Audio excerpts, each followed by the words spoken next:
নমস্কার, আমি জয়তী। আমার নতুন একটা ব্লগে সবাইকে স্বাগত। আজকে ভাইফোঁটা, তো আমরাও সকাল সকাল রেডি হয়ে বেরিয়ে পড়েছি। ট্রেনে উঠে রওনা দিয়েছি মামার বাড়ির জন্য। আর এই যে মামার বাড়িতে দেখো ঢুকেও পড়েছি, আর মা একদম এসেই সঙ্গে সঙ্গে মামাকে ফোঁটা দিয়ে নিচ্ছে। যাই হোক, তারপর আমার আর এক মামা এসছে, তাকেও ফোঁটা দেওয়ার জন্য মা তোড়জোড় চালিয়েছে। আর এই শাড়িটা দেখো, এই শাড়িটা আমার মামা মাকে গিফট করেছে। বেশ সুন্দর দেখতে শাড়িটা, আমিও একটু খুলে দেখছিলাম। আর এই যে আমার আর এক মামাকে মা এখন ফোঁটা দিচ্ছে। আর আমাদের অন্য বছরের থেকে এবছর আসতে একটু দেরি হয়েছে। আর আমার ভাইয়ের অফিস ছিল সেদিনকে, ও অফিস তো ছুটি করতে পারেনি, তো ও সকালবেলা বেরিয়ে গেছে। ও আমাকে বলেছিল যে সন্ধেবেলা তাড়াতাড়ি আসবে, তাড়াতাড়ি এসে ও ফোঁটা নেবে। তো যাই হোক, ওই জন্য আমাদের খুব একটা তাড়া ছিল না। আর এটা হচ্ছে আমার শেষ দাদু। আমার দিদার থেকে ফোঁটা নিতে এসছে। শেষ দাদুর শরীরটা একটু খারাপ ছিল, তাই চেয়ারে বসেই ফোঁটাটা নিয়েছে। আর এখানে দেখো ফোঁটা নেওয়া সব কমপ্লিট। আর মা শেষ দাদুকে একটু চা করে দিয়েছে, আর আমরা সবাই এখানে বসে এখন একটু গল্প করছি। আর যাব এরপর রান্নাঘরে। আমি দিদাকে আগে থেকেই বলে রেখেছিলাম মাটনটা আমি নিজে করতে চাই। আর দেখো এখানে পেঁয়াজ কেটে দিয়েছে মা, আর এখানে কাঁচা লঙ্কা আদা পেস্ট, আর এখানে রসুন পেস্ট করে নিয়েছিলাম।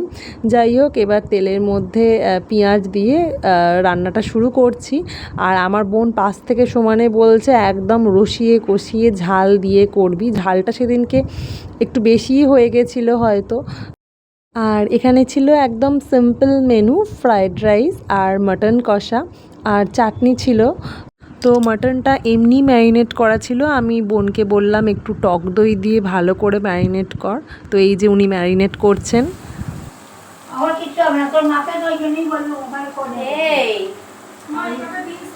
তুই কাজের সেটা দেখাতে হবে না, বল। ওই জন্য দেখাচ্ছি, এটা তার প্রমাণ যে তুই কত কাজে। তোর মাখার ধরন দেখেই বোঝা যাচ্ছে তুই কতটা কাজে। আমি আমার স্টাইলে আরে পেঁয়াজ দেওয়া আছে ওর মধ্যে। যাই হোক, ও ম্যারিনেট করতে থাকুক। আর দেখো এখনও ম্যারিনেট করে যাচ্ছে। আবার ফোনটা এখানে সেট করেছি বলে এটা ওটা বকে যাচ্ছে। আর আমার কানের কাছে দাঁড়িয়ে সমানে বলছে মাংসটায় বেশি বেশি করে ঝাল দিবি, রসিয়ে কষিয়ে করবি। তো যখন ঝালটা হয়েছে শেষমেশ, তখন বলছে বেশি ঝাল হয়ে গেছে। আমি বললাম তুই তো বললি বেশি ঝাল দিয়ে করতে। তো যাই হোক, আমার ভাইও খেতে ভালোবাসে, একটু রসিয়ে কষিয়ে মটনটা হবে। তো এখানে সমস্ত পেস্ট করে রেখেছিলাম যেগুলো, সেগুলো দিয়ে এবার কষিয়ে নিয়ে মাংসটা দিয়ে নিচ্ছি। এই যে ফাইনালি এখন গেছে আমার পাশ থেকে।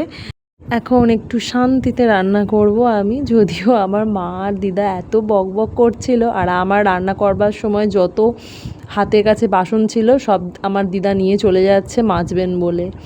আর দেখো এই সিলিভারের বাটিটাতে রোদ লাগার পর আমার ভিডিওতে মুখটা পুরো সাদা সাদা লাগছে। যাই হোক, এখানে কাশ্মীরি লঙ্কা গুঁড়ো পড়ে গেছে মাটনে। মাটনটা আরেকটু কষিয়ে নিয়েই চালান করে দেবো প্রেশার কুকারে। আর এখানে আমার মা ফ্রায়েড রাইসের সবজিগুলো ভেজে নিচ্ছে। আর ওই দিকে দেখো আলু ভেজে রেখেছি, এগুলো মাটনে দেব বলে। আর মাটনটা আমার দিদা বলছিল বড় প্রেশার কুকার বার করবার জন্য। আমি বললাম থাক, ছোট প্রেশার কুকারেই হয়ে যাবে। দেখা যাক কতটা কি করতে পারি। মাটনটার ওপর থেকে তো তেল ছাড়ছে এবার। কষানো মনে হয় কমপ্লিট এখন। আর এদিকে এসছে এক পাল হনুমান। আমার বোন আমাকে বারান্দায় ডাকলো। এই দেখো ওই হনুমানটা দেখো বাচ্চাটাকে নিয়ে কীরকমভাবে বসে আছে। ওকে আদর করা যাবে না এরকম করে? যা না যা। বাচ্চাটা ওটা কি করছিস তুই? এই ফোন নিয়ে চলে যাবে আবার। আমার ফোন আমার ফোন আমার ফোন আমার ফোন রে, ওটা আমার ফোন আমার ফোন। তুই দে তুই দে তুই দে, জপন করে নেবে তুই দে না। আর ফোনটা নিয়ে যা। ফোনটা নিয়ে চলে গেলেই ভালো হতো যদি পড়াশোনায় মন দিত।